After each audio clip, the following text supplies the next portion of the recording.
दिल्ली के द्वारका सेक्टर 19 में बने अक्षरधाम अपार्टमेंट में रह रहे लोगों की सुरक्षा राम भरोसे है। पिछले 5 सालों में 25 लाख से भी अधिक की चोरी अक्षरधाम अपार्टमेंट में हो चुकी है। अपार्टमेंट में रहने वाले लोगों ने इसकी शिकायत संबंधित थाना पुलिस डिस्ट्रिक्ट तक पहुंचाई, लेकिन इसके बावजूद अब तक कोई कार्रवाई नहीं की गई। अगर पुलिस प्रशासन द्वारा कार्रवाई की भी जाती तो थोड़े दिनों बाद हालात फिर से वैसे हो जाते। साथ ही स्थानीय लोगों का ये भी कहना था अक्षरधाम अपार्टमेंट में और भी अन्य समस्याएं हैं, जैसे एक हफ्ते तक पानी ना आना, मसलन पीने के पानी का ना आना। अपार्टमेंट में रह रहे लोग बोरिंग के पानी पर ही निर्भर हैं। साथ ही अपार्टमेंट में अवैध रूप से बिल्डर माफियाओं द्वारा कंस्ट्रक्शन किया जा रहा है। इन सभी समस्याओं से अक्षरधाम अपार्टमेंट के लोग पिछले कई साल से जूझ रहे हैं, जिसके चलते मीडिया के माध्यम से उन्होंने अपनी समस्याएं शासन और प्रशासन को बताए और इस पर जल्द काम करने की गुहार लगाई। स्थानीय लोगों के द्वारा ये कहा गया कि पश्चिमी दिल्ली से बीजेपी सांसद प्रवेश साहिब सिंह वर्मा ने ये कहा था कि वो अक्षरधाम अपार्टमेंट को गोद लेंगे। इस पे सांसद प्रवेश साहिब सिंह वर्मा का कहना था कि वो इस और जरूर ध्यान देंगे जो अक्षरधाम अपार्टमेंट में चोरियां हो रही हैं, और इसे लेकर वो डीसीपी से बात करेंगे कि वो अक्षरधाम अपार्टमेंट की सुरक्षा का पुख्ता इंतजाम करें। मेरा नाम शशि बाला सिंह है। अक्षरधाम अपार्टमेंट में रहती हूँ। मेरा ये कहना है कि यहाँ पे हमेशा चोरियाँ होती रहती हैं, और सबसे बात मैं ये कहना चाहूँगी कि जब अमीरों के घर में चोरी होती है तो वो फट पकड़े जाते हैं, चाहे उनकी एक चैन की हो ना हो, चाहे बड़ी से बड़ी ज्वेलरी की हो ना हो। और हम मिडिल फैमिली हैं, हमारी बिल्कुल सुनवाई नहीं होती है, चाहे हमारे घर में चोरी हो, चाहे नाली की सफाई हो, चाहे गंदगी हो। हम मिडिल फैमिली खुद पैसे इकट्ठे कर करके अपनी नाली की सफाई करवाते हैं, हम गार्ड रूम बनवाते हैं, हम अपने पैसे पे गार्ड रखते हैं, और सबसे ज़्यादा टैक्स हम मिडिल फैमिली ही भरते हैं। गरीबों की भी सुनवाई है, उनके घर में अनाज पहुँचाया जाता है, लेकिन हम मिडिल फैमिली की कोई सुनवाई नहीं। मेरा ये कहना है। आरडब्ल्यू जो बना हुआ है वो क्या कुछ नहीं करता जी? आरडब्ल्यू बना ही नहीं। 5 साल से बिना आरडब्ल्यू एक दूसरे को जैसे शिफ्ट किए जा रहे हैं। जैसे हम बन गए जी, हमारा 2 साल का काम खत्म हुआ, आप बन जाओ जी।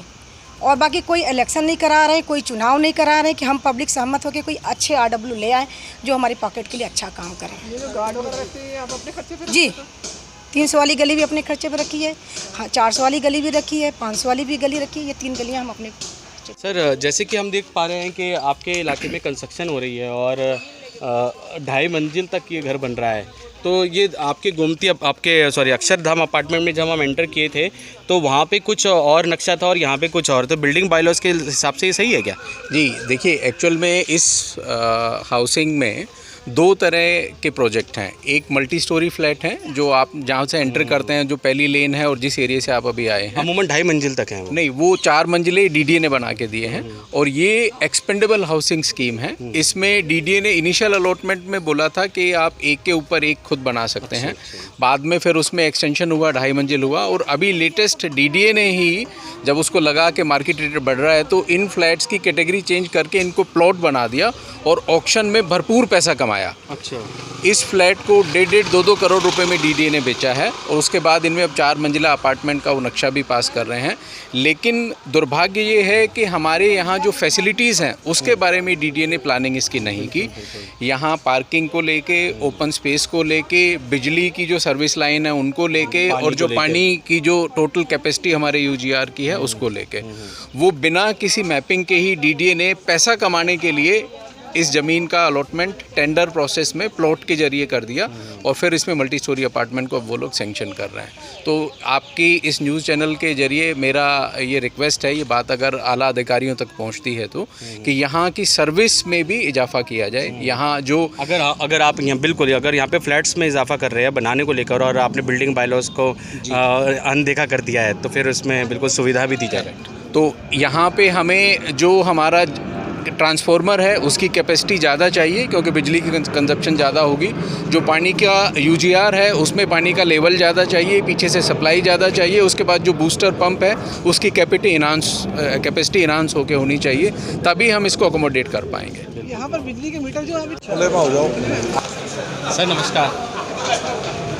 सर, ये जो सहब का प्रोग्राम किया गया यहाँ पर, ये इसके बारे में थोड़ा देखिए, हम सभी कार्यकर्ता भारतीय जनता पार्टी के, हम सभी एक परिवार मानते हैं अपने आप को।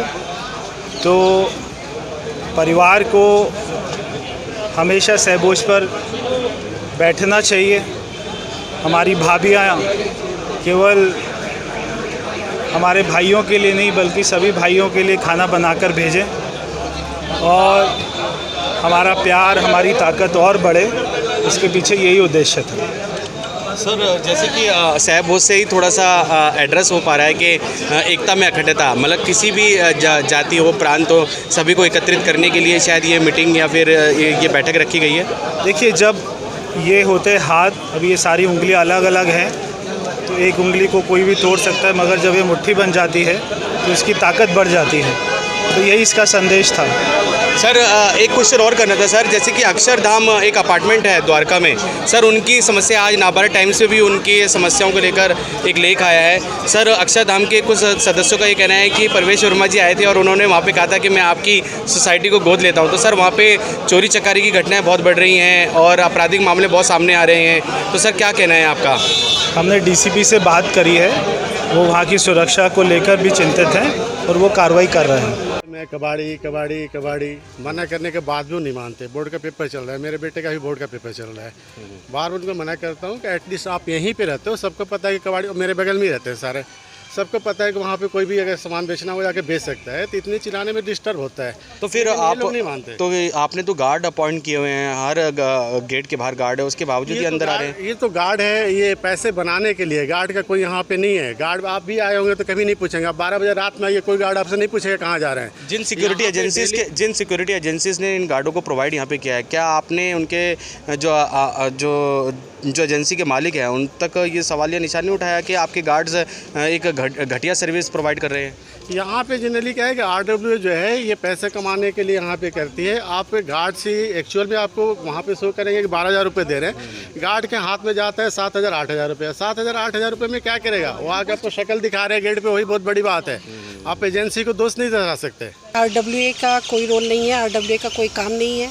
हम सब कुछ सिक्योरिटी से लेके नालियों की सफाई से पेड़ों की कटिंग से लेके सब काम के लिए हमें खुद ही मेहनत करनी पड़ती है। हमें लोगों से मिल के कह के या पर्सनली अपने पैसे इकट्ठे करके हम अपना सब काम यहाँ का करवाते हैं। बाकी यहाँ पे सुरक्षा के नाम पे पीछे की सारी दीवारें टूटी हुई हैं, जहाँ से चोर कूद के लोगों के घरों में, मंदिरों में आए दिन किसी की मोटर खोल के ले जाते हैं, किसी के नल का पाइप खींच के काट के ले जाते हैं। तो सिक्योरिटी के नाम पे यहाँ पे कुछ भी नहीं है। तो अब तक जो स्थानीय जो पुलिस प्रशासन है, जो यहाँ पे संबंधित थाना पुलिस है, उन्होंने आपको क्या आश्वासन दिया? उन्होंने आश्वासन यही दिया कि हम अपनी कार्रवाई कर रहे हैं, जैसे ही कुछ रिस्पांस मिलेगा हम आपको बताएंगे। बाकी हमें अब तक कोई रिस्पांस मिला नहीं है। और जो DDA जैसे DDA हो गया या फिर MCD हो गया, उनकी तरफ से कोई मदद आपने मांगी कि दीवारों को जैसे बड़ा किया जाए? मांगी है, अभी काफ़ी बहनें इकट्ठी होकर वहाँ पे गई थी, तो एक बार MCD के उसमें गई थी, तो एक बार आए थे, बस थोड़ी सी पेड़ों की कटिंग हम सब लोगों ने मिलके यहाँ की करवाई थी। बाकी हमें ऐसी कोई और मदद नहीं मिल पाती। आप लोगों ने दीवारें ऊंची करने के लिए उनको नहीं बोला? नहीं, हमने दीवार ऊंची करने के लिए भी बोला है। उन्होंने कहा कि ये सरकारी प्रोजेक्ट है, इसमें लंबा टाइम लगेगा। अब लंबा टाइम कितना लगेगा वो हमें नहीं पता। सुषमा त्यागी के साथ संदीप चौहान की रिपोर्ट।